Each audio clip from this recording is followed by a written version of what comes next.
Buenas tardes. Hoy vamos a celebrar la Cena del Señor, pero antes brevemente quiero dar un mensaje acerca de la importancia de la resurrección de Cristo. El día de hoy, todos los cristianos alrededor del mundo celebramos, en el llamado Domingo de Pascua, celebramos la resurrección de Jesús de entre los muertos. ¿Qué tan importante es para nosotros los cristianos y para el mundo la resurrección de Jesucristo? Y quiero hablarle brevemente de 10 razones o 10 puntos importantes que tienen que ver con la resurrección de Jesucristo. ¿Están listos? Bien, en primer lugar, vemos que la resurrección de Cristo Jesús es importante porque Jesús obtuvo la victoria final sobre la muerte. La muerte, el peor enemigo de los seres humanos, ¿sí? Sin embargo, la muerte es el castigo justo por los pecados de cada uno de los seres humanos. Las Escrituras establecen por boca de Pablo diciendo, por cuanto todos pecaron. ¿Cuántos? Todos pecaron. Todos hemos pecado, estamos destituidos de la gloria de Dios. Y esa es una condición trágica. Pero también dice, explayándose un poco más, Pablo en Romanos 6:26 dice que a los que pecaron, dice, porque la paga del pecado es ¿qué? Muerte. Se refiere obviamente a muerte en dos sentidos. En sentido espiritual, que se corta la comunión con Dios y pues hay muerte espiritual, pero también la muerte física. La muerte física es una consecuencia de nuestro alejamiento de Dios. Y si algo tenemos seguro en esta vida es la muerte. ¿Cuántos dicen así es? Y bien poquitos. Yo sé que pues nadie se quiere morir. El asunto es que nadie podrá ayudarnos a escapar del alcance de la muerte. Nada ni nadie te va a poder ayudar. Ni tu riqueza, ni tu influencia, que el gobernador es mi amigo. Nada ni nadie va a poderte ayudar a la hora de la muerte. Ayer orábamos porque un joven en la mañana murió.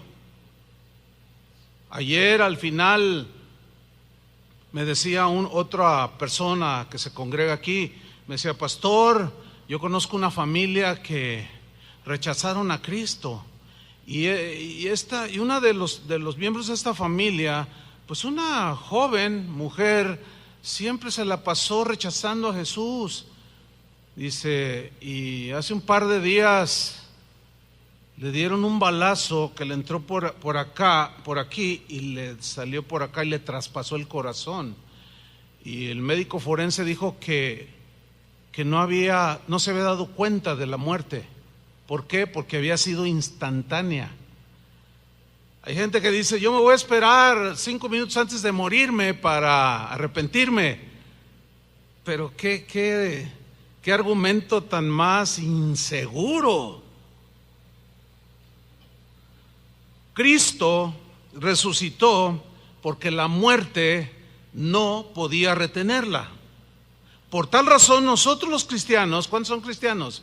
Pues no tenemos temor a lo que viene después de la muerte, porque nosotros sabemos que Cristo venció a la muerte y no quedaremos allí en el sepulcro. Y el apóstol Pablo, con voz de triunfo, en 1 Corintios 15:51, en la versión Palabra de Dios para Todos, dijo así: les voy a contar algo que Dios tenía en secreto. Y luego introduce un tema que para nosotros los cristianos tiene sentido. Para el que no ha sido estudiante de las Escrituras no tiene sentido. Dice, les voy a decir algo. Dios tenía un secreto. No todos moriremos.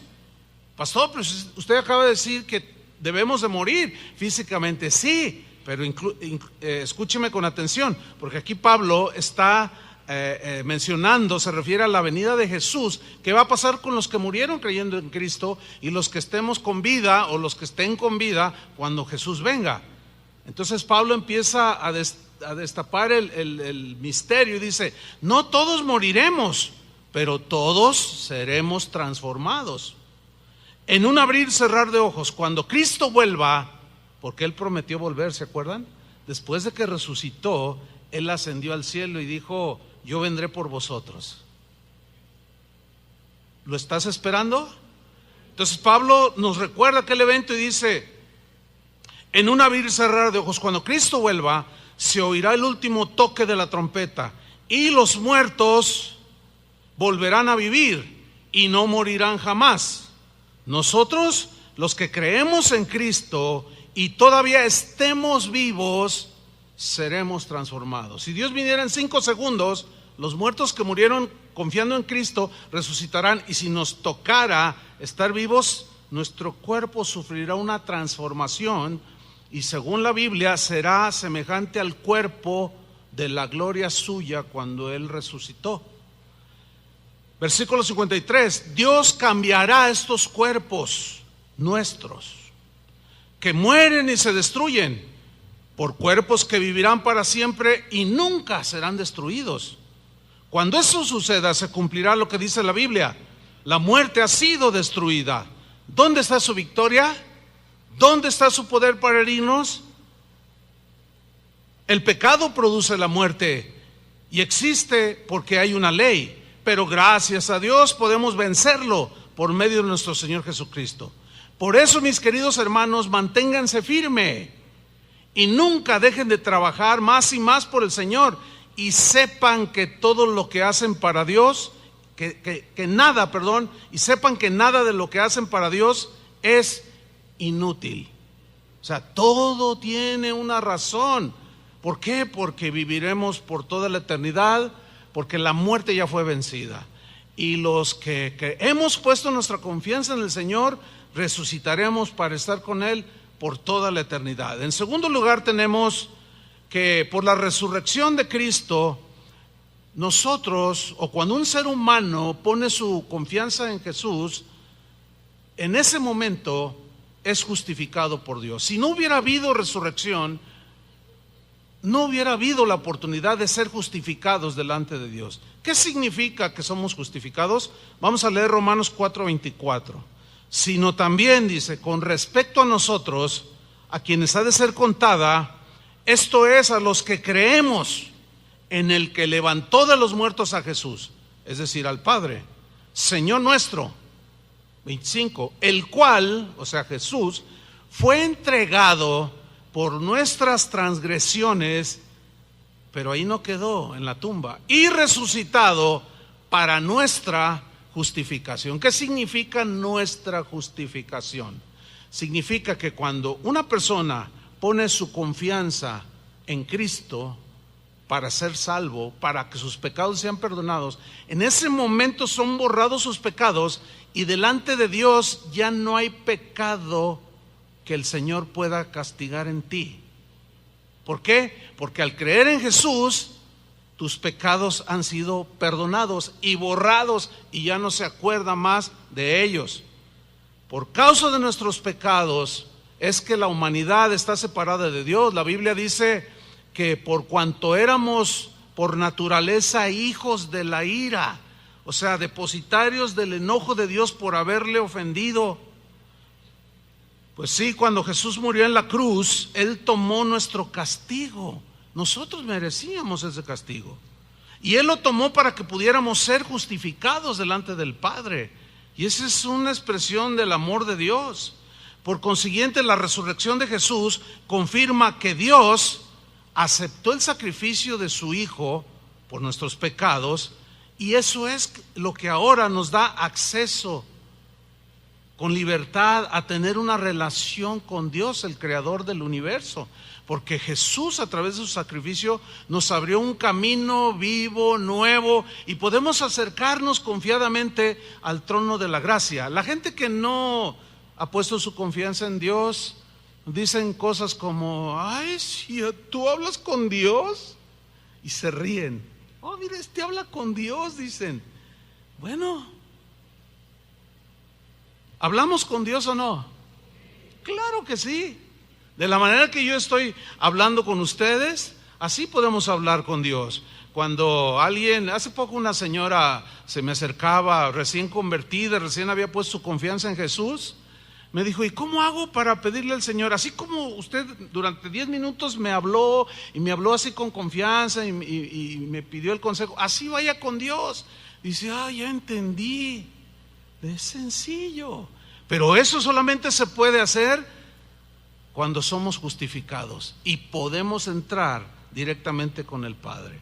Esa es la importancia de la resurrección de Jesús, porque si no hubiera habido resurrección, no hubiera habido un camino por el cual nosotros pudiéramos entrar directamente con el Padre. En tercer lugar, tenemos que la resurrección de Jesús, por esta resurrección, los cristianos estamos seguros de que no quedaremos allí en 3 metros bajo tierra, de que resucitaremos junto con Él.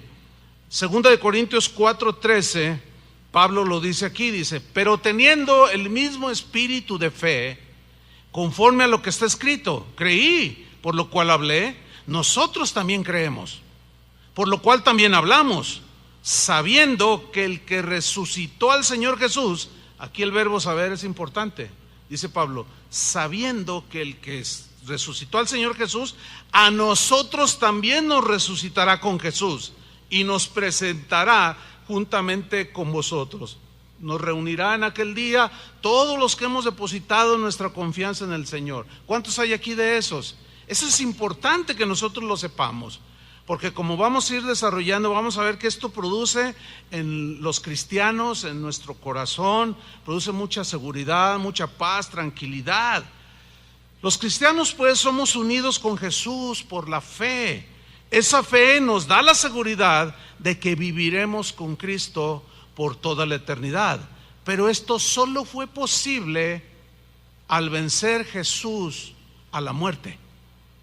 Es por eso que hoy tenemos vida eterna. De otra manera, Cristo, si no hubiera resucitado, Él vendría a ser como cualquier otro de los líderes que han surgido en la historia de la humanidad, Mahatma Gandhi, el mismo Buda, muchos que desarrollaron filosofías o que inventaron religiones.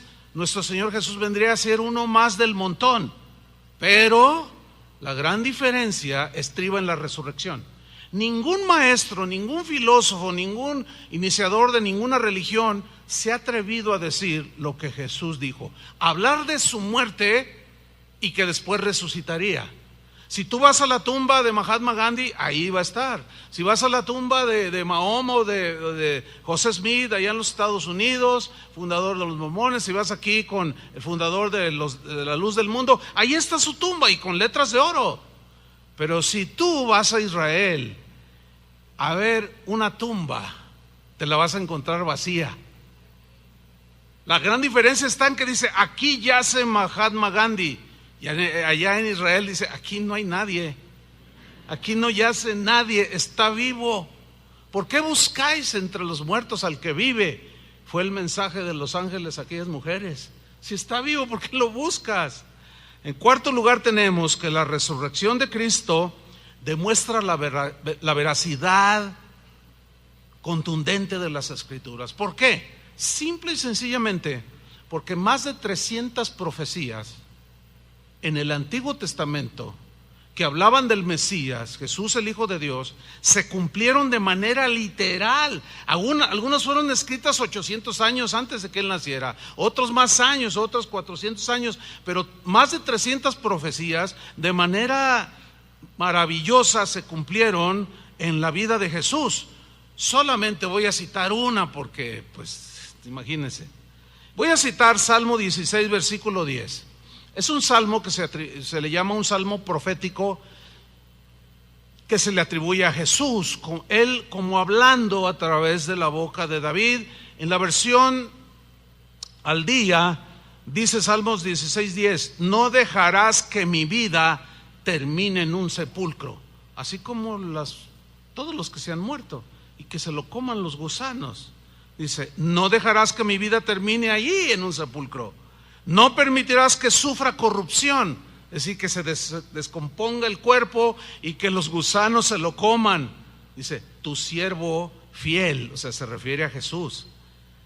Está hablando de su resurrección. Pero allí en esas más de 300 profecías que se cumplieron en Jesús, se sellaron con la resurrección. Y este es un salmo que hablaba de la resurrección de Jesús.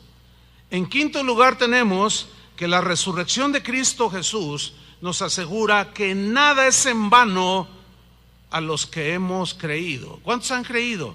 Bien, cualquier adversidad, sufrimiento, padecimiento, agresión por causa de Jesús, persecución, etcétera, dice la Escritura que nada es en vano. Pablo fue un apóstol que tenía mucho cuidado por la salud espiritual de los cristianos. Y él se enteró que la comunidad o la iglesia de los corintios, que estaban ahí en Corinto, en Grecia, ellos habían recibido el evangelio, pero se habían introducido lo que Pablo mismo llamó falsos apóstoles de Jesucristo. No eran genuinos, traían doctrinas gnósticas o del gnosticismo, traían doctrinas anticristianas y se infiltraron entre los cristianos de Corinto y confundieron a algunos y los metían en duda. Los saduceos, que era una línea de los judíos, era pues una secta dentro del judaísmo, y los saduceos, ellos no creían en la resurrección, no creían en el Espíritu, no creían en los milagros, no creían en nada. Decían que creían en Dios, pero en realidad eran muy escépticos. Y gente de este tipo se metió allí y produjeron dudas. Entonces Pablo les habla de esta manera en la versión al día, en 1 Corintios 15:12, les dice lo siguiente: ahora bien, o como dice otra versión, a ver, decidme, dice. Aquí dice, ahora bien, si se predica que Cristo ha sido levantado de entre los muertos, ¿cómo dicen algunos de vosotros que no hay resurrección? Fíjate qué tremendo. Algunos cristianos en Corinto empezaban a decir, no, pero eso de la resurrección, ¿cómo? Que si ya te mueres y te mueres, ¿cómo que vuelve a vivir el cuerpo? ¿Cómo es eso? Y fueron ideas que les metieron los gnósticos o los falsos maestros.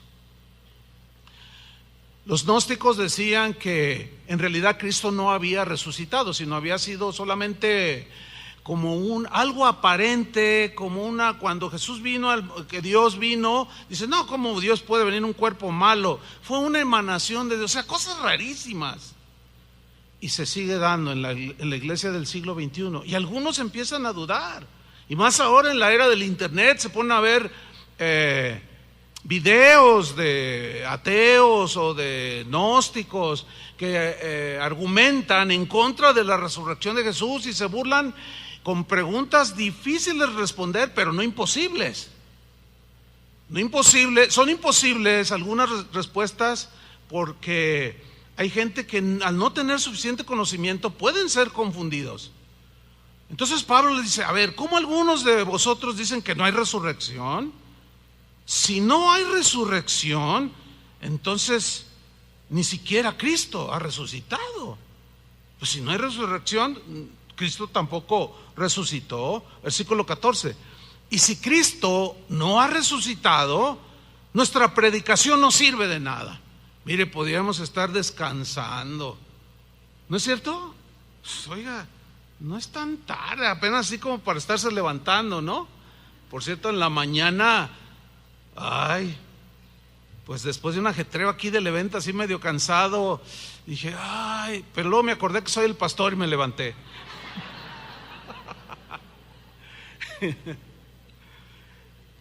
Dice Pablo, si Cristo no ha resucitado, nuestra predicación no sirve para nada. ¿Se imaginan? Yo tengo casi 40 años predicando. ¿Se imaginan la inutilidad de estarles diciendo constantemente, Entonces Pablo sigue argumentando, y si Cristo no ha resucitado, pues nuestra predicación no sirve para nada, tampoco vuestra fe. No sirve de nada. Aún más dice, resultaríamos falsos testigos de Dios por haber testificado que Dios resucitó a Cristo, lo cual no habría sucedido si en verdad los muertos no resucitan. Y empieza a ubicarlos. Porque si los muertos no resucitan, tampoco Cristo ha resucitado. Y fíjense cómo los va llevando para hacerlos reflexionar de que si Cristo no ha resucitado, aún siguen en esa condición triste y lamentable de seguir en sus pecados. Porque dice, y si Cristo en el 17, si Cristo no ha resucitado, vuestra fe es ilusoria y todavía estáis en vuestros pecados.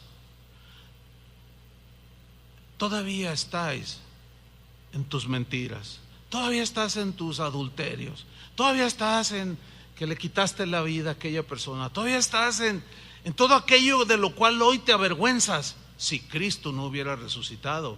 He ahí la importancia de saber que la doctrina de la resurrección de Jesús es fundamental en el cristianismo. ¿Por qué enfatizo esto? Porque el día de hoy ya hay iglesias, movimientos enteros que están poniendo en tela de duda la resurrección de Cristo, olvidándose, sobre todo algunos que vienen de la reforma del siglo XVI, olvidándose que los reformadores dieron sus vidas por el evangelio, y ahora ellos pisoteando no solo a Cristo, sino también a estos que ofrendaron su fe. Y ahora se atreven a decir que todo estaba en la mente, que son expresiones, pero pues ¿cómo va a resucitar un cuerpo? Dicen.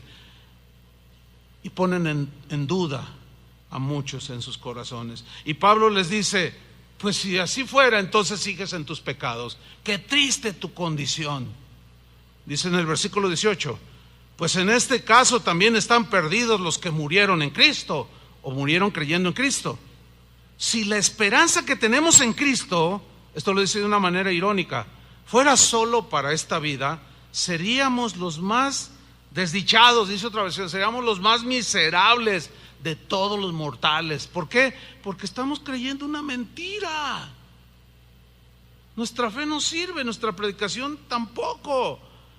Y pudiendo estar haciendo otras cosas, estás perdiendo aquí el tiempo por 2 horas y media o más cuando predica el pastor. Por eso dicen, en este caso, en el 18, también están perdidos los que murieron en Cristo. Si la esperanza que tenemos en Cristo fuera solo para esta vida, seríamos los más desdichados. Versículo 20, lo cierto es que Cristo ha sido levantado de entre los muertos. Esa es la verdad, como primicias de los que murieron. ¿Y por qué Pablo digo con tanta convicción? ¿Saben por qué? Porque él es de los poquísimos que se pueden contar con los dedos de las manos, y aún me sobran dedos, que vieron al Cristo resucitado cara a cara. Él se le apareció cuando él iba persiguiendo a los cristianos. ¿Recuerdan la historia? Cuando él se convirtió. Y luego cuando fue y buscó a los apóstoles, quienes habían caminado con él, habían comido con él, habían dormido bajo el mismo techo, lo habían oído enseñar, pero que habían sido testigos de que había sido crucificado. Y todos dicen se fueron a un aposento a llorar, pero corazón duro. No se acordaron que Jesús les había dicho, pero al tercer día resucitaré. Y después de haber resucitado Jesús, dice Pablo mismo ahí en la carta a los Corintios, se les apareció a los apóstoles y después a más de 500 hermanos. Y como último, dice, como un abortivo, dice, yo lo vi, nadie me lo cuenta. No fue una ilusión, yo lo vi con mis propios ojos, testigo del Cristo vivo. Por eso habla con tanta convicción de la resurrección. En el versículo 21 dice, de hecho, ya que la muerte vino por medio de un hombre, o sea, Adán, que nos transmitió la naturaleza pecaminosa y nos fue fácil pecar, morimos espiritualmente y físicamente tenemos también que pasar por ese proceso. Pero dice, también por medio de un hombre viene la resurrección de los muertos, y ahí es donde nace la esperanza de la vida eterna. En sexto lugar tenemos que la resurrección de Cristo Jesús comprueba que Jesús es Dios y que Jesús es el Hijo de Dios. Pablo en Romanos capítulo 1, versículo 1, dijo lo siguiente: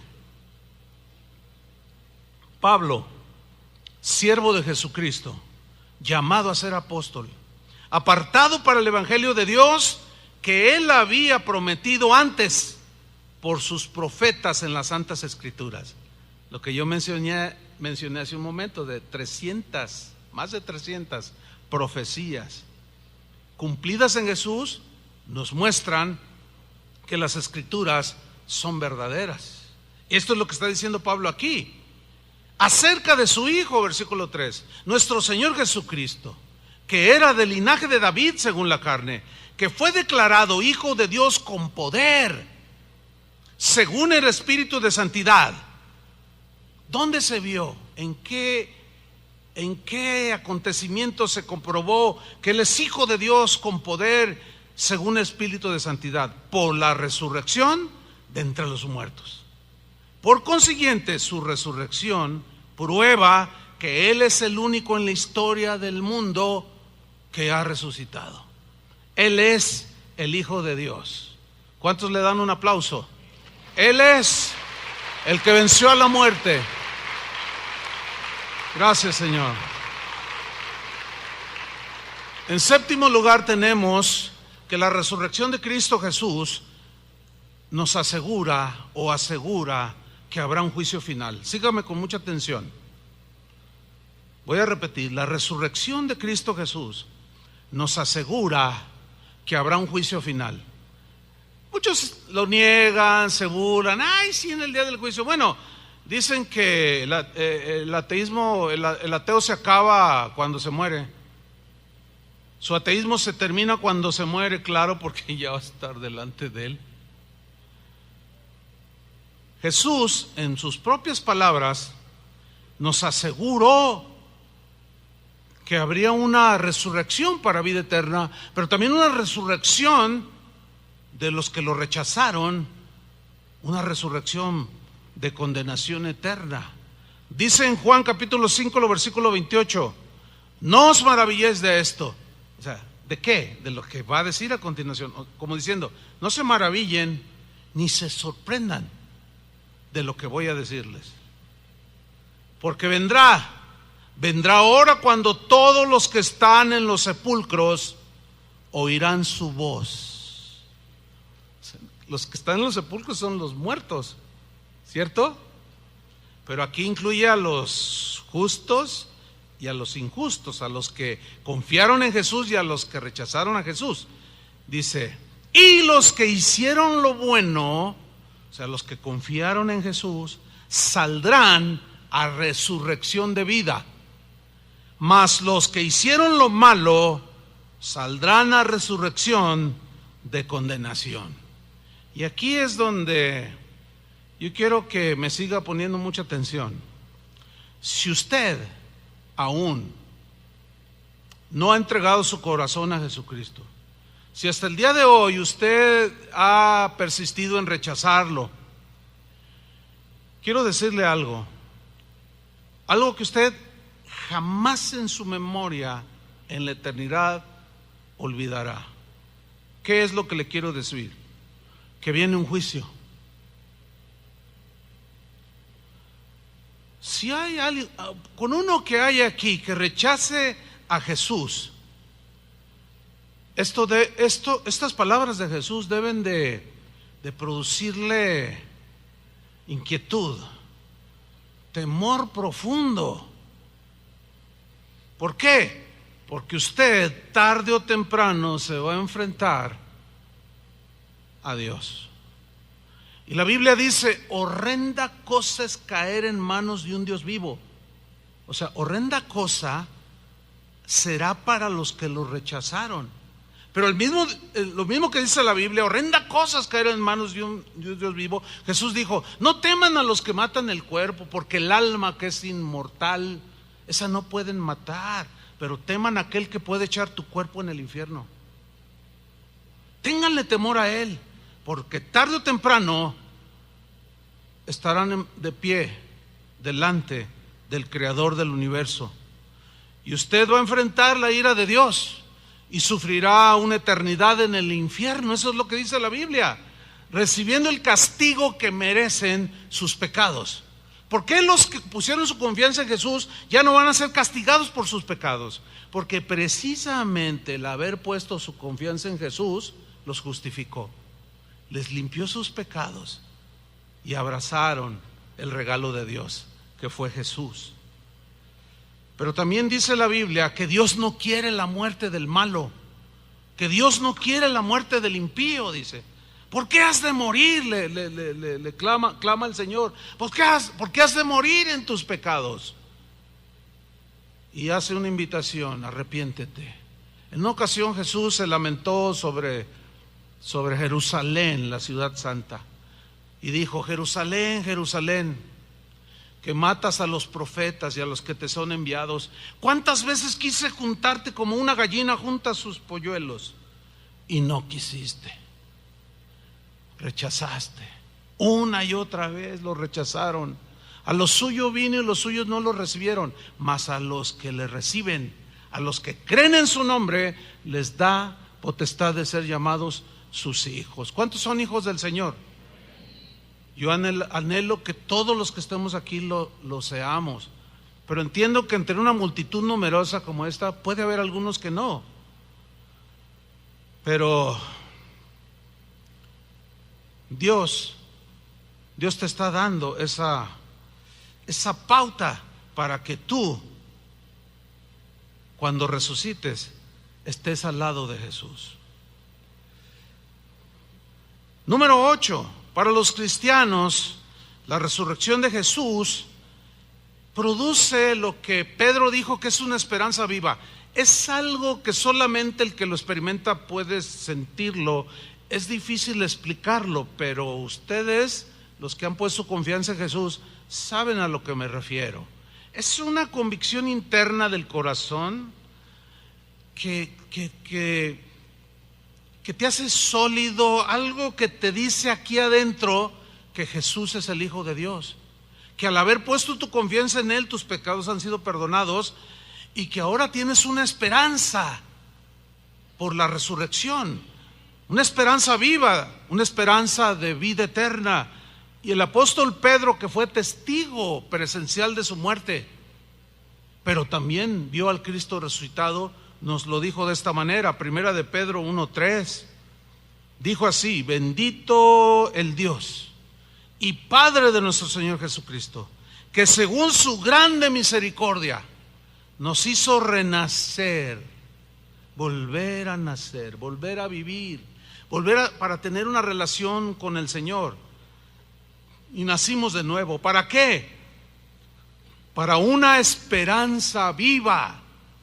Hay gente que tiene esperanza en muchas cosas, pero la mayoría de las veces son esperanzas muertas. ¿Por qué?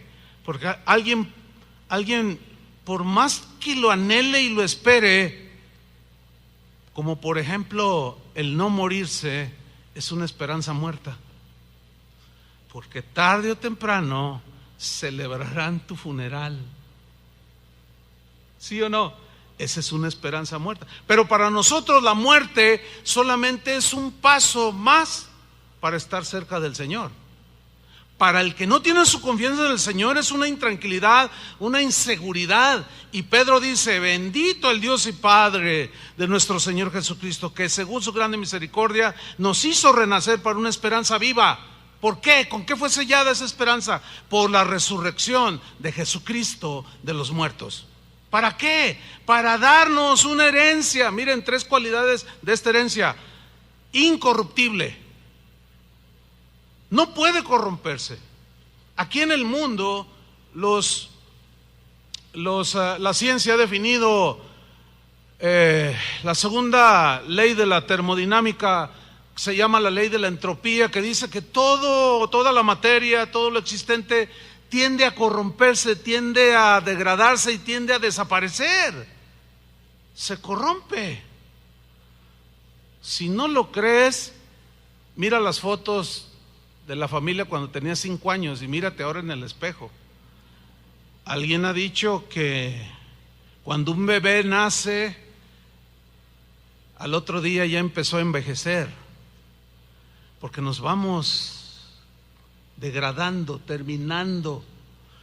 El auto nuevo que compraste hace 5 años ya le empiezan a fallar cosas. ¿Se fijan cómo todo lo que hay en el universo, incluyendo nosotros, se degrada, se corrompe, se envejece? Y dice aquí el apóstol Pedro que la herencia que tenemos, que es la vida eterna, es incorruptible. Absolutamente nada lo afectará esa vida eterna que Jesús ganó para nosotros cuando resucitó. Esto habla del concepto de la eternidad, una herencia incorruptible, incontaminada. Hoy apenas anda un virus por ahí, todos andamos con tapabocas así. Y no se saluden, y no entres al hospital sin protegerte, y cuídense mucho, y usen esto y lo otro, porque está todo contaminado, todo mezclado, y no sirve para nada. Pero allá, en la eternidad con Dios, nada contaminará la pureza de lo que Jesús ganó para nosotros, porque Él es puro, y Él no va a permitir nada que contamine su santidad, su pureza. Por eso la Biblia menciona a los cristianos con títulos como santos de Dios, apartados para Dios, exclusivos, limpios. Cuando inició la reunión, Julio dijo: ¿a cuántos de ustedes Dios nos ha dado, a cuántos de nosotros Dios nos ha dado vestiduras blancas? Se refiere a eso. Tenemos esa esperanza viva, pero además es inmarcesible. ¿Qué quiere decir inmarcesible? Que no se marchita. Y aquí alude a una flor que se llama amaranto, que es muy duradera, pero que al final, así terrenalmente hablando, se seca. Pero habla precisamente de lo inmarcesible, inmarchitable. No pasará nada con esa herencia que Dios tiene reservada en los cielos. ¿Para quién? Para vosotros. Vosotros aquí somos los que hemos puesto la fe en Jesús. ¿Cuántos han puesto la fe en el Cristo resucitado? Por eso, hermanos, celebramos los cristianos alrededor del mundo el evento más extraordinario, más maravilloso y más milagroso en la historia. Estaba escuchando un canto, nunca lo había escuchado, pero de una semana para acá, de una cantante cristiana. El canto se llama Creo en ti. Y hay una frase, una estrofa que dice: aunque todo el mundo dude, yo siempre creeré en ti. Y mi corazón siempre creerá en ti. Aunque se burlen de mí, aunque me ofendan, me digan lo que, siempre creeré en ti. Y moriré creyendo en ti. ¿De dónde sacó esta convicción esta joven? Que, bueno, ya no es tan joven. Era una cantante de cuando yo era joven. A veces ponen, se llama Crystal Lewis, si usted lo busca allí en internet, tiene unas canciones hermosísimas. Pues sí, los cristianos tenemos una esperanza tremenda porque nuestros pecados han sido borrados. Somos justificados delante de Dios. Hemos pasado de ser enemigos de Dios a ser amigos de Dios. Ahora somos hijos de Dios, perdonados por Dios, y nos ha prometido una herencia eterna que nadie puede quitarnos. Esa es una esperanza viva, hermanos. Eso es lo que nos hace sólidos para seguir hasta el día final. Y en noveno lugar tenemos que la resurrección de Jesús es importante porque recibiremos recompensas de Dios. O sea, hagan de cuenta como lo que decimos aquí en México. Usted va y compra un kilo de naranjas y se lo dan y dice: pero te doy el pilón. O sea, todavía el Señor nos salva, nos perdona, borra nuestros pecados y todavía nos da recompensas. Y todo eso Dios nos lo da al haber creído y al haber obrado en favor del Evangelio. Miren lo que dice Lucas 14:12. Dijo también a los que le había convidado, al que le había convidado, a él lo habían invitado a cenar. Dice que lo habían invitado y le dijo en un momento dado, le dijo así: cuando hagas comida o cena, no llames a tus amigos, porque él conoce las intenciones, ¿no? Dice, ni a tus hermanos, ni a tus parientes, ni a vecinos ricos, no sea que ellos a su vez te vuelvan a convidar y seas recompensado.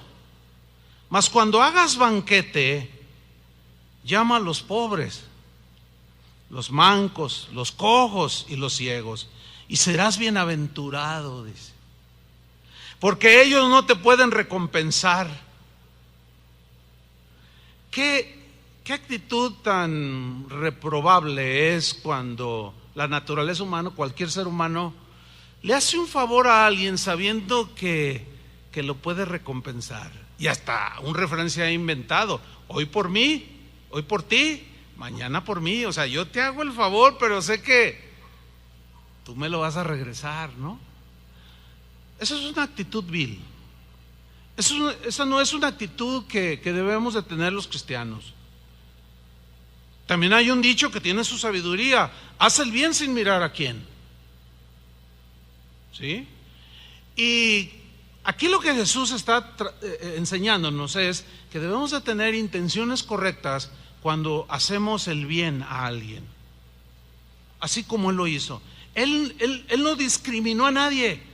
Recibió a los ricos, recibió a los pobres, recibió a las mujeres que caminaban más o menos de manera correcta, pero también recibió a las prostitutas, y también recibió a un hombre que fue ladrón, como a otro que había dicho: todo esto lo he guardado desde mi juventud. A nadie rechazó.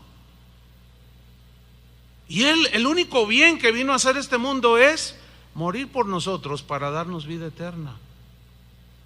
Entonces Jesús nos está enseñando este mismo principio. En la primera oportunidad que tengas de hacer a alguien, que no te cruce en la mente ni en tu corazón: le voy a hacer este bien para que él también me haga un buen favor. No, dice, ustedes no, dice, tú cuando hagas banquete, llama a los pobres, los mancos, los cojos, los ciegos, y serás bienaventurado, porque ellos no te pueden recompensar. Pero luego mira bien lo que dice: pero te será recompensado en la resurrección de los justos. Ahí está el pilón. Y quiero aprovechar para felicitar en primera instancia por el bien que hicieron, y a la vez darles gracias a todos los que hospedaron a los jóvenes durante la semana pasada, que vinieron de muchas ciudades, vinieron hasta de otros países, y se llenó este auditorio así como está ahorita, así llenito hasta el último, hasta allá, y un buen grupo ahí parado, de pie, jovencitos que cuando llegaron, pues como son los adolescentes, llegan todos así.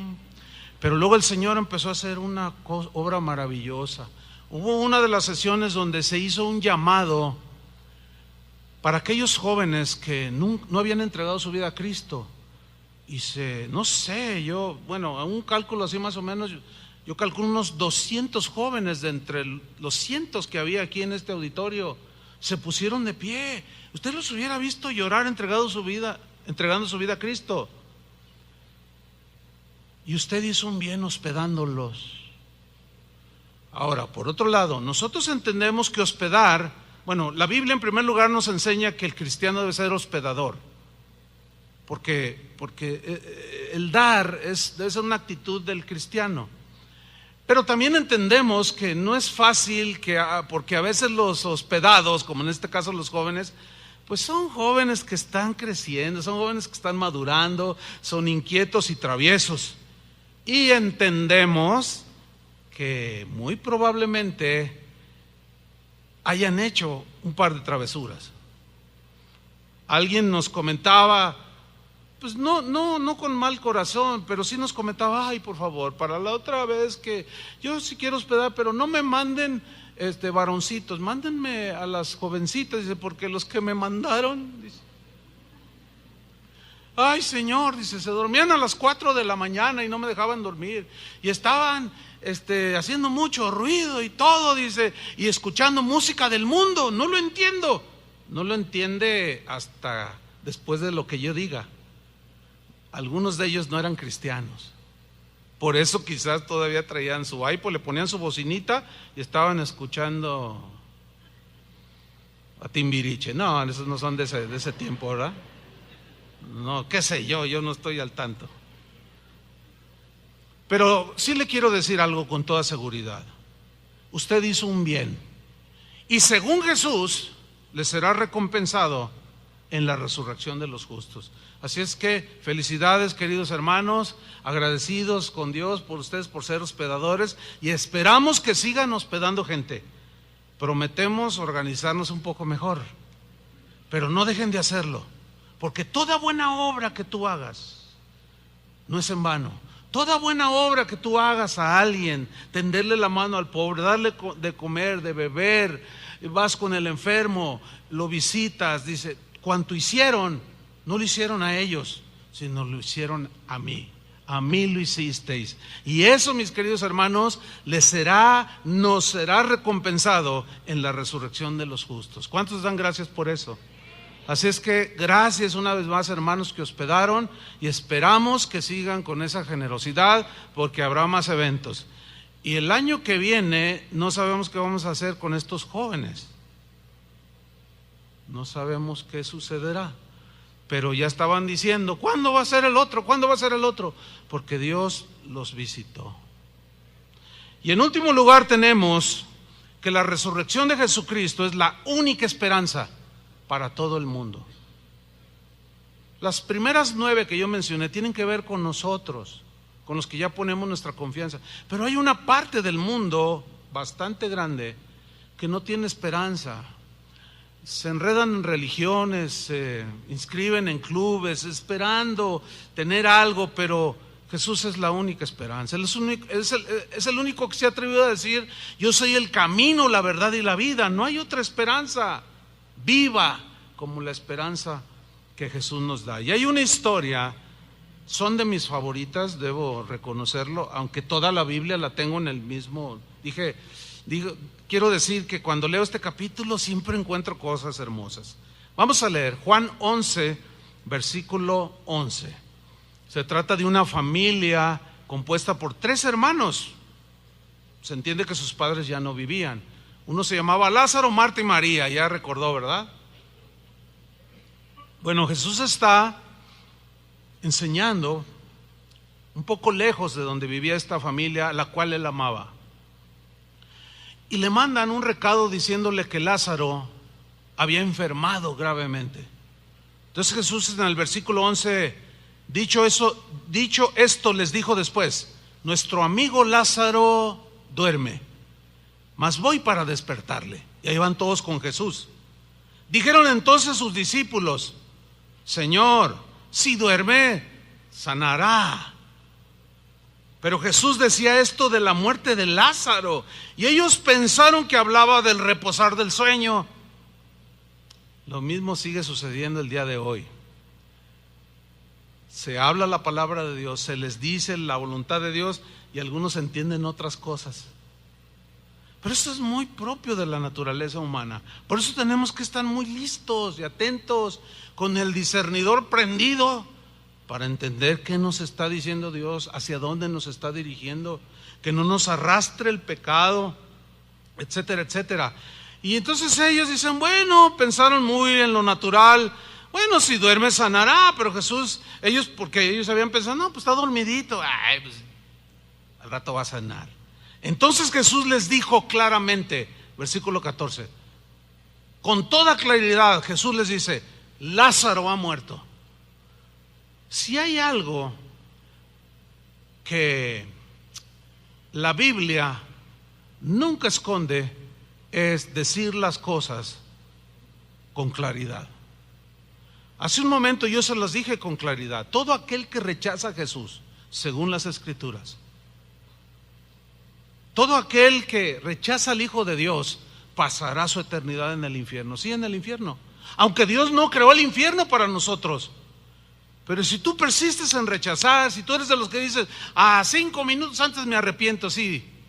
¿Cómo preguntarle a esa muchacha que fue traspasada de un impacto de bala y murió de manera instantánea?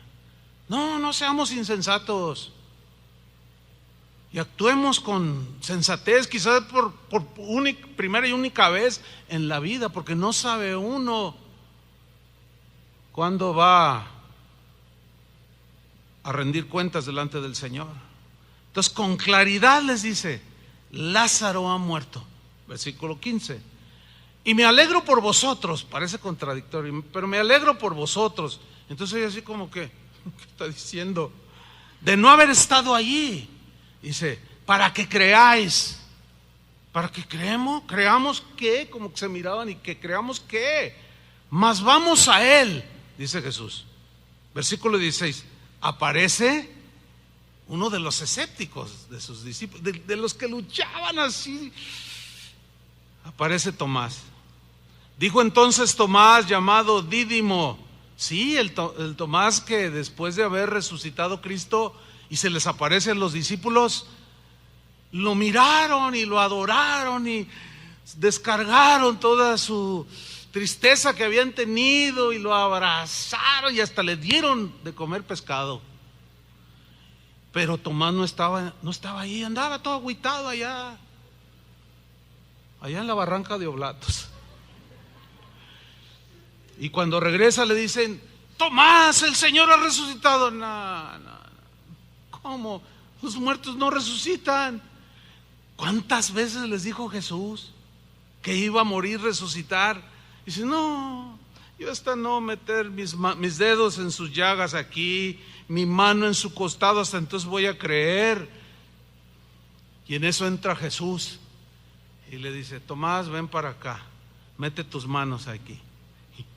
Ahora, traten de imaginárselo. No crean que estaba así como, yo me lo imagino así con los ojos así desorbitados y con la boca abierta.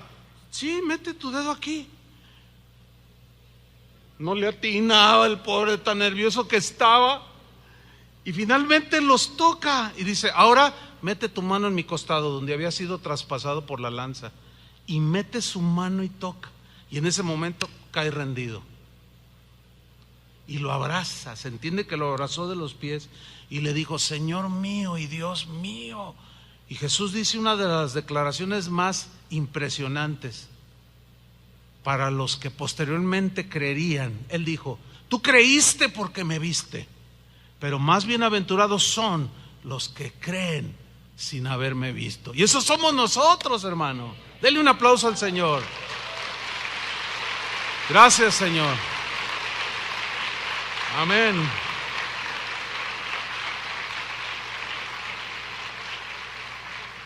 Nosotros no lo hemos visto, pero no necesitamos verlo para creer, ¿verdad? Pero somos más bienaventurados. Nuestra fe es más, ¿cómo lo diré? Para no ofender a Tomás y me reclame aquel día cuando estemos allá. Bueno, pues Tomás, volviendo a Juan 11:16, dijo entonces Tomás, llamado el Dídimo, a sus condiscípulos, o sea, a todos los demás. Dice, vean el fatalismo, estaba deprimido, estaba agüitado, como dicen aquí en México. Dice: vamos también nosotros para que muramos con él. Estoy muy triste, se murió Lázaro. Estaba en sus emociones, como que no había logrado aún asimilar que Jesús había prometido una y otra vez que el que estuviera con él y pusiera su confianza no moriría eternamente. Parecía como que él nunca había podido asimilar esta verdad. Es lo que sucede el día de hoy. ¿Cuántas veces lo hemos visto por causas del ministerio, cuando vamos a sepultar hermanos y hay al otro lado otros sepultando en las mismas capillas velatorias, gente cuando la están sepultando, que se quiere tirar adentro. ¿Por qué me abandonaste, papá? No te vayas. Y todo el mundo los agarra y luego los duermen con alcohol, ¿verdad? Para que vuelvan en sí, pero ya cuando vuelven en sí, otra vez no, y se quieren tirar. Bueno, esa es una escena muy parecida a la que Tomás estaba haciendo. ¿Dónde estaba su fe? No duden, hermanos, no dudemos. Es segura nuestra confianza en el Señor. Sus promesas son seguras. Él se fue para prepararnos un lugar, y si tarda en venir y morimos, nos va a resucitar juntamente con Él, para estar con Él por toda la eternidad. Y cuando se muera uno de nosotros, sí, vamos a llorar, ¿por qué no? Somos humanos, pero no nos vamos a desesperar como diciendo, vamos y muramos ya, porque aquí se acabó todo. No. Dice el versículo 17, vino pues Jesús y halló que hacía ya 4 días que Lázaro estaba en el sepulcro. 4 días. Betania estaba cerca de Jerusalén, como a 15 estadios. Y muchos de los judíos habían venido a Marta y a María para consolarlas por su hermano. Mire, aquí esta gente se había solidarizado, se habían identificado con alguien, Marta y María, que había perdido un ser querido, un ser amado. Yo quiero hacer una observación aquí, porque también he visto cosas muy desagradables de parte de los cristianos. Cuando se muere algún cristiano o que van a un velorio, yo lo he presenciado. Van allí y parece como que nomás van al té y al café, porque en lugar de ir a solidarizarse con el doliente o los dolientes, van y dicen, ay, sí, lo siento, y luego se van allá con los que se encuentran, los amigos, y se ponen a tomar café y empiezan a contar chistes. Por favor, hermanos, tengan sentido común. Si no tienen respeto, cuando menos usen el cerebro. Usen un poco la inteligencia y el sentido común para no hacer semejantes faltas de respeto. Solidarícense y consuelen. Impongan sus manos y oren, y van a ver cómo Dios los usa, porque eso lo he visto muchas veces. Y he tenido que llamar la atención a algunos. Hermanos, por favor, porque están ahí con ja, ja, ja, ja, ja. ¿Cómo es posible, hermanos? No lo vuelvan a hacer. Ay, yo nunca lo voy a hacer porque pues no pienso ir a ningún velorio. Será el tuyo entonces. No, hermanos, la verdad, aquí los judíos estaban mostrando sentimiento humano simplemente. Es lo que debemos hacer nosotros también. ¿De acuerdo? ¿Dicen amén?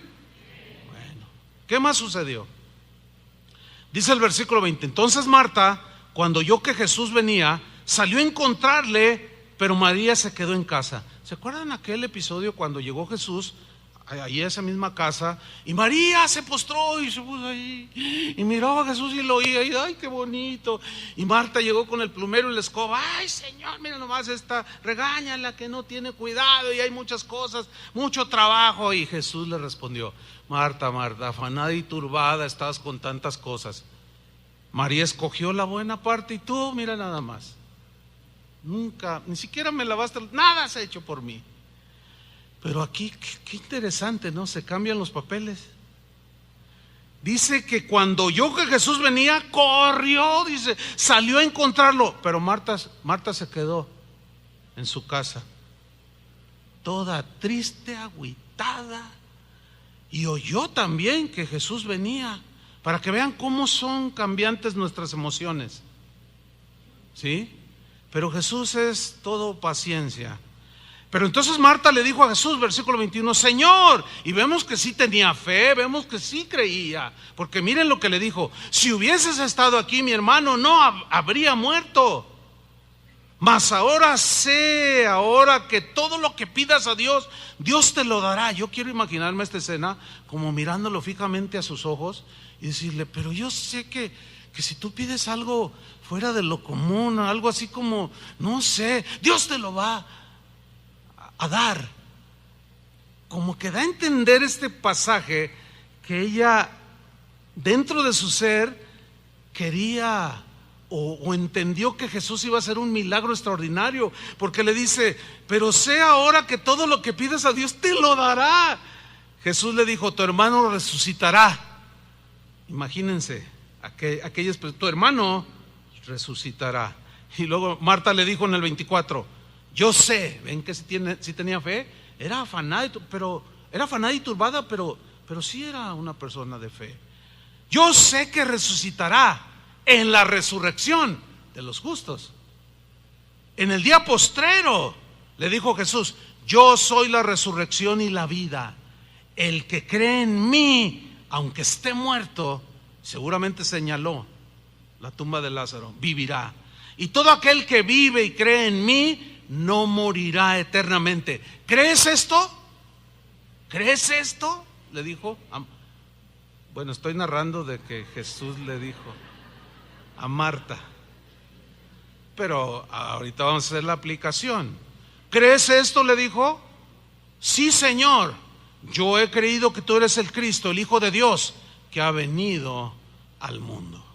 Yo quiero terminar esta parte antes de tomar la cena del Señor, para orar y hacer un llamamiento a aquellos que puedan estar en este auditorio, que yo no lo sé, conozco los rostros de muchos de ustedes, me son familiares, pero no todos. Yo no sé si todos los que están en este auditorio tienen a Cristo en su corazón. Yo no sé si todos los que están aquí han entregado su corazón a Cristo. Sus pecados han sido lavados con la sangre del Cordero. No guarden sus Biblias, todavía no terminamos, para no que se distraigan tampoco. Yo no sé si hay alguien aquí que si te mueres al salir te vas al infierno, pero que estás en quizás tu última oportunidad. Yo no lo sé. Solo quiero hacer este llamamiento. ¿Tú crees esto? ¿Hay alguien aquí? Ahora les voy a pedir algo. Cierren todos sus ojos por un momento. ¿Hay alguien aquí en este auditorio que no tiene a Cristo en su corazón? ¿Que no ha pedido perdón por sus pecados? Levante su mano. Que quiera tener a Cristo en su corazón, acercarse al Padre. Levante su mano allí donde esté. ¿Habrá algunos? ¿Hay algunos? Es muy sencillo. Los que levantaron su mano,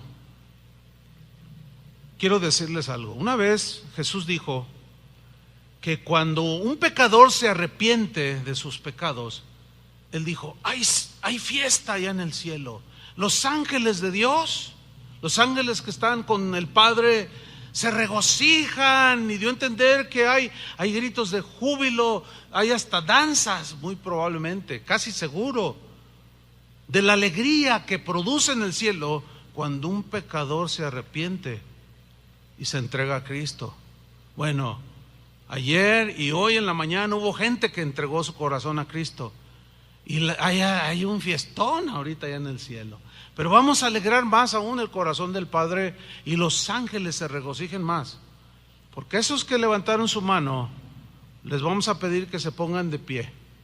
Pónganse de pie aquellos que necesitan reconocer el perdón de Dios y pedirle perdón a Dios por sus pecados, y porque Él los puede hacer sus hijos. Arriba hay un par de personas, se están levantando algunos más. Yo entiendo que ¿cómo es esto de recibir a Cristo?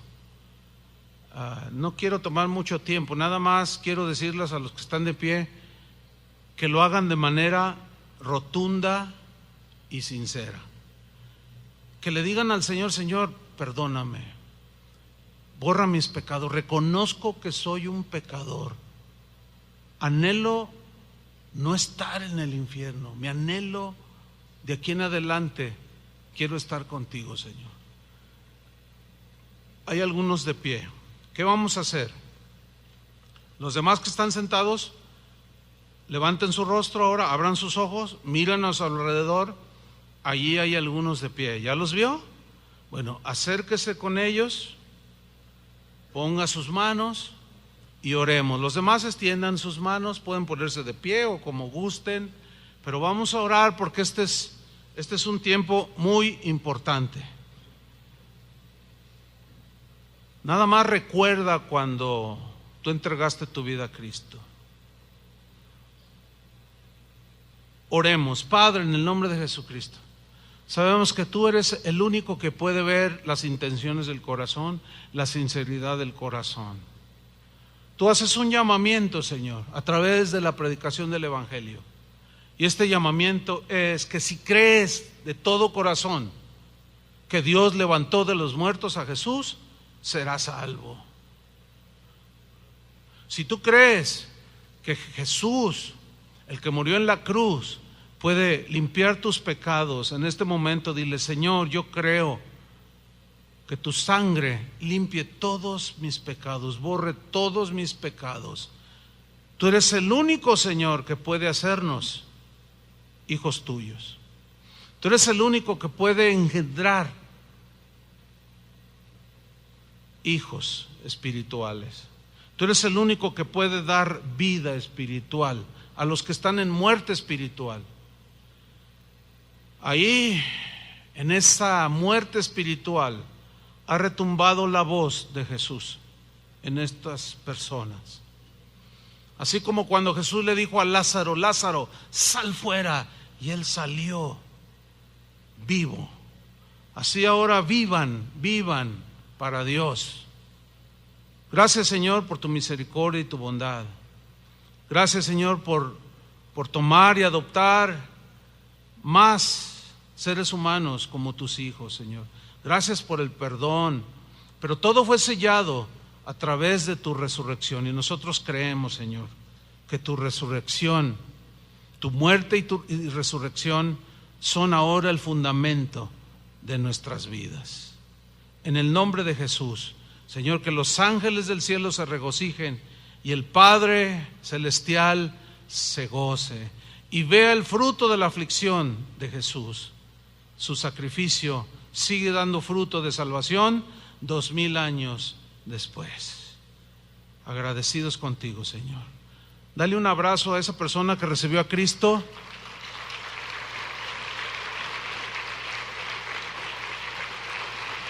Gracias, Señor. Y dile: bienvenido a casa. Tomen su lugar, porque a continuación, en unos minutos más, tomaremos la cena del Señor. Pero al respecto quiero decir lo siguiente: hay 3 significados que tiene la cena del Señor. Uno es que la cena del Señor es un recordatorio de lo que Jesús hizo por nosotros en el pasado. Cuando nosotros la celebramos, estamos recordando lo que Él hizo por nosotros.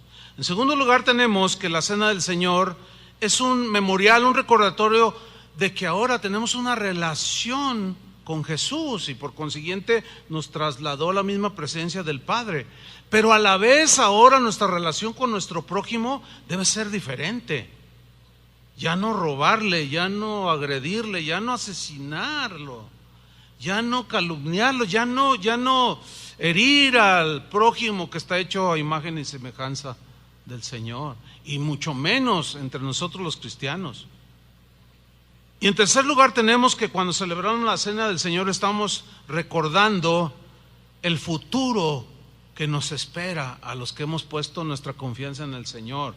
Déjeme brevemente, en un par de minutos, explicarle estos 3 significados. El primero, que la cena del Señor es un recordatorio de lo que Jesús hizo con nosotros en el pasado.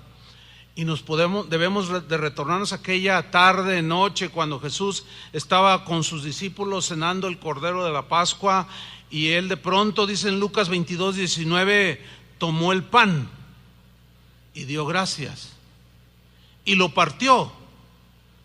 Pablo más adelante dice que cuando Jesús partió el pan, Él estaba hablando de que su cuerpo en unas horas más iba a ser despedazado, literalmente. Iba a llegar llevar en su cuerpo el castigo de nuestros pecados. Eso significa el romper, el cortar, partir el pan, y les dio para que participaran de su sacrificio. Y les dijo: esto es mi cuerpo que por vosotros es dado. Haced esto en memoria de mí. Recuérdenlo. Los discípulos comieron ese pan y bebieron ese fruto de la vid, y cuando nosotros participamos de lo mismo, recordamos a Jesús, recordamos lo que Él hizo por nosotros en la cruz, y recordamos cómo fue que su cuerpo fue despedazado por nosotros y cómo Él derramó hasta la última gota de su sangre. Recordamos. Lucas 22:20 dice que de la misma manera, después de haber cenado, tomó la copa, diciendo: esta copa es el nuevo pacto en mi sangre, la cual es derramada por ustedes que ahora están conmigo, pero por el mundo entero. Y cuando nosotros los cristianos bebemos el fruto de la uva, recordamos que su sangre preciosa que fue derramada por nosotros y que selló el nuevo pacto con esa sangre, ahora hay una relación entre Dios, entre nosotros los pecadores redimidos y el Padre, y todo fue a través de ese sacrificio de Jesús. Pablo dijo en 1 Corintios 11:26: así pues, todas las veces que comiereis este pan y bebiereis esta copa, la muerte del Señor anunciáis hasta que Él venga. Entonces aquí Pablo y Jesús mismo nos está diciendo: cada vez que lo hagan, me están recordando. ¿Por qué la Biblia enfatiza que no se nos olvide lo que Jesús hizo por nosotros? Y una de las maneras de recordar es celebrando la cena del Señor, pero hay otras maneras de estar recordando continuamente de dónde nos sacó el Señor, qué fue lo que hizo por nosotros. Recordar. Hace no hace mucho, un par de meses, andando en los Estados Unidos, me encontré a un hermano que él emigró a los Estados Unidos hace como 30 años, y estaba platicando con él, y bueno, pues un gozo porque sigue sirviendo al Señor y camina con Dios, y estábamos ahí bien contentos y platicando, y de pronto me dice: oye, ¿cómo se dice? Le digo: ay, ¿a poco ya se te olvidó? Y me dice: no, sí se olvida, es una cosa extraña, pero sí se olvida. Y dije: no se olvida. Pues sí se olvida. Hace 8 días, un hermano que seguramente aquí está, lo saludé y me dice: oye, pastor, ¿cómo anda tu inglés? Y le digo: ay, pues mira, al menos cuando voy a Estados Unidos, sobre todo, no me pierdo, o sea, no me quedo, ¿what? O sea, más o menos. Le dije: pero fíjate que cuando yo era un niño, tenía como 10 años, y mi padre me dijo: te voy a inscribir en un instituto donde enseñan inglés. Vas a estar 2 años estudiando. No, papá, yo quiero andar en el bosque, yo quiero andar con la resortera, yo quiero estudiar inglés. ¿Qué es eso de inglés? O sea, los niños de 10 años, y en aquellos tiempos, hace 50 años, ¿a qué niño le interesaba aprender inglés? Pero me dijo: si no vas a estudiar inglés, no te voy a dar para gastar. Y me fui a estudiar 2 años. Pues, ¿qué creen? Aprendí a hablar inglés. Yo me acuerdo perfectamente que yo era el más chico de la clase. Yo era un niño, pero me aceptaron. Y hablaba con los maestros como si nada. Y pero pasaron los años, hermano. Pasaron los años. Y cuando tenía 30 años, fui por primera vez a los Estados Unidos. Y yo: ¿cómo se dice? Se me olvidó. Eso nos pasa a veces con las cosas de Dios. Por eso se nos tiene que estar recordando. Por eso Pablo dijo: yo no dejaré de enseñarles las mismas cosas. Tengo que estarles recordando para que no se les olvide lo que Cristo hizo por ustedes.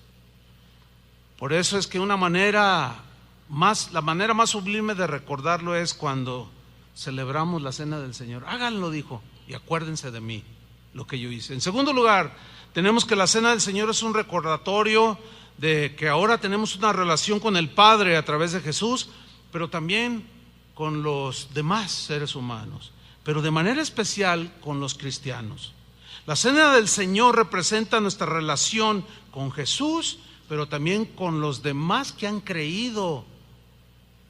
Pablo escribió en 1 Corintios 10:16, la copa de bendición que bendecimos, ¿no es la comunión de la sangre de Cristo? Está hablando a los cristianos. ¿Que acaso no es la relación, la comunión entre todos nosotros, que hemos sido lavados todos con la misma sangre de Cristo? Todos los que hemos creído. Claro, esa es la respuesta. Sigue diciendo, el pan que partimos, refiriéndose a la cena del Señor, ¿no es la comunión del cuerpo de Cristo? O sea, no es esa relación que hoy tenemos con Cristo, pero no solamente con Él, sino con su cuerpo, porque ahora ¿quién es el cuerpo de Cristo? Los cristianos. Ahorita vamos a ver cómo es que Pablo relaciona el cuerpo de Cristo con la celebración de la cena. Porque en tercer lugar aquí viene esta relación. La cena del Señor es un recordatorio del futuro que tenemos los cristianos, del futuro que nos espera. Síganme con atención, esto es breve. Mateo 26:29, aquí está, dice Jesús, y yo os digo, fíjense el futuro, que desde ahora no beberé más de este fruto de la vid, hasta aquel día en que lo beba de nuevo con vosotros en el reino de mi Padre. Ya no más aquí, pero en aquel día, en la resurrección de los justos, los que vayamos a estar con Él en el reino, ahí vamos a volver todavía a recordar y todo. Por eso la Biblia en Apocalipsis se desborda en adoración y alabanza. El Cordero que fue inmolado es digno de recibir toda la gloria, la alabanza, la honra y la gloria y el poder y la fortaleza. Él es digno de recibir. Ese es nuestro destino final, hermanos. Finalmente, antes de tomar los elementos, Pablo nos instruye de cómo debemos celebrar la cena del Señor. Y aquí está la relación entre el pan que representa el cuerpo de Cristo, pero a la vez como Pablo, por el Espíritu Santo, lo relacionó el cuerpo de Cristo, nuestra relación entre nosotros. Leo, 1 Corintios 11:27. Esta es la instrucción antes de celebrar la cena del Señor.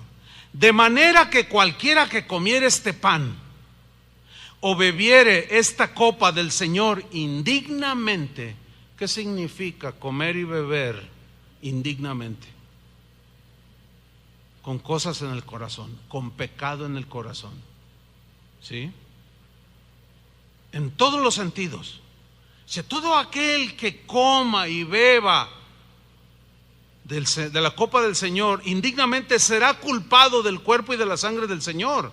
Por tanto, dice, está hablando a cristianos, dice, pruébese cada uno a sí mismo. Significa, examínense. Y aquí es donde va cobrando sentido. Examínense cada uno de vosotros sus caminos. ¿Cómo está tu corazón con tu papá, con tu mamá, con tu tío, con tu hermano, con el vecino, con algún hermano de la congregación? Examínate y reconoce. Eso es lo que está enseñando Pablo aquí. Examinarnos para reconocer que hemos pecado y que podemos tener alguna cosa allí anidada, pecado que nos puede ir endureciendo y podemos terminar alejándonos de Dios, porque el pecado endurece. Pecado no confesado es pecado acumulado. Ya hablamos de eso en alguna ocasión. Y eso va endureciendo el corazón del cristiano y muchos terminan alejándose de Él. Eso es lo que no quiere el Señor, que anidemos y que acumulemos pecados. Por eso al celebrar la cena del Señor, está diciendo Pablo, pero antes de hacerlo, sean sensatos, pruébense a sí mismos y coman así del pan y beban de la copa. Versículo 29. Porque el que come y bebe indignamente sin discernir el cuerpo del Señor, juicio come y bebe para sí. ¿Qué significa sin discernir el cuerpo del Señor? En la versión en Palabra de Dios para Todos nos lo aclara la traducción. Es mucho más entendible. Dice 1 Corintios 11:29, porque el que come y bebe sin considerar a los que forman el cuerpo del Señor, se condena a sí mismo. Sin considerar a los que somos hermanos ahora. ¿Qué está diciendo aquí Pablo? No puede haber cosas entre nosotros. Pero aquí también hay un engaño que Satanás mete en las mentes de algunos cristianos. Dice, bueno, no tomes tú la copa indignamente. Lo que te está diciendo es quédate con el pecado. No lo arregles, quédate así. ¿Saben por qué? Es un engaño, porque si te quedas con el pecado y nomás ves pasar los elementos, el pan y el vino, y dices, no, porque yo soy sincero, yo no quiero tomar la copa del Señor indignamente, yo no quiero hacerlo. Te está engañando el diablo, porque te estás quedando en tu pecado. Y la intención del apóstol aquí es que la confieses. Miren, les voy a decir algo que sucedió durante el evento glorioso, porque no hay otra palabra para decirlo, de los jovencitos que tuvieron. Uy, si yo hubiera tenido esa edad de 14, si hubiera estado en un lugar así, qué tremendo, güey. Pero bueno, fueron unos días gloriosos, con una presencia de Dios impresionante. Pues escúchenme bien lo que les voy a decir. En medio de esa presencia del Señor, en un momento de adoración tremendo, una joven me dice, mira pastor, y me enseña su celular. Me dice, mira lo que me acaban de escribir. O sea, esta joven estaba de este lado y se acercó conmigo. Y el joven que le mandó un recado en su celular estaba de este lado. Y le digo, mira lo que me acaba de decir este joven. Y cuando lo leo, pues uno siente mucha tristeza. ¿Cómo es que en medio de esa gloria le dijo lo que le dijo? Burlándose de ella, riéndose de esta joven, diciéndole ja, qué bueno que no se... No les puedo leer porque hasta me da vergüenza.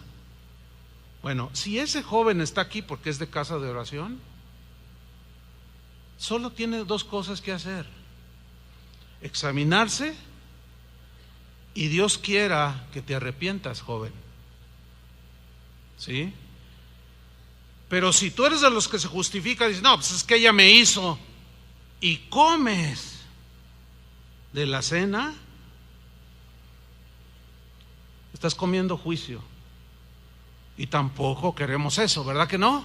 Y menos en un jovencito que está empezando. Pero la intención del apóstol es arreglen sus cuentas. No podemos decir que somos cristianos y seguir como si nada hubiera pasado, si se rompieron relaciones o si tienen algo contra alguien. Disciernan el cuerpo del Señor, disciernan que su cuerpo fue quebrantado y hecho pedazos para que tú y yo, todos los que hemos creído, tengamos vida. Y no podemos seguir con enemistades, con pleitos, celos, contiendas, ¿verdad que no? Eso es lo que significa examinarse. Por eso dice algunos en Corinto que tomaron de la cena del Señor de manera indigna. Pablo, o sea, no se examinaron, y dijo en el versículo 30 finalmente, por lo cual dice, algunos lo tomaron, no discernieron. Hay muchos enfermos y debilitados entre vosotros, y muchos duermen. ¿Sabe qué significa dormir allí? Murieron antes de tiempo. Hermanos, algunos no se mueran antes del tiempo. Examinémonos y pongámonos a cuentas. ¿Qué les parece? Pónganse de pie. Van a pasar allí donde están de pie los sugieres y van a traer unas charolitas con pan y un poco del fruto de la vid, y vamos a recordar a nuestro Señor. ¿Qué les parece? Procuren concentrarse, ¿sí? No dejen que nada les quite la atención. Deje que cada quien se acomode en su lugar, Adelante, pueden pasar. Usted va a tomar un pedazo de pan, un vasito con el fruto de la vid, y mientras hacemos un examen, ¿les parece? Ok.